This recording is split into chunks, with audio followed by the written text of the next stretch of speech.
भैरवनाथाच्या पायाशी जमली समजी लेकर. हे सुटलं जत्रचं वार, निघालं हे गाव सार. भैरवनाथाच्या पायाशी जमली समजी लेकर.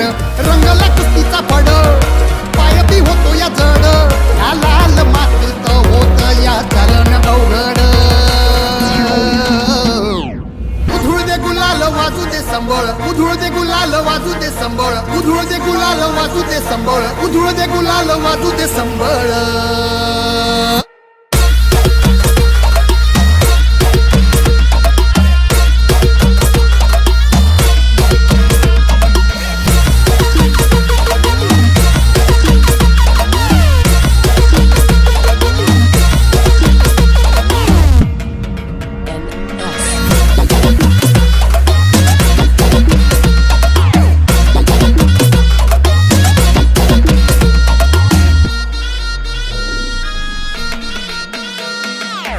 पोरींची वर्दळ ना कुणाचा कुणाला मेळ. वदत गजत चालल या पालखीचा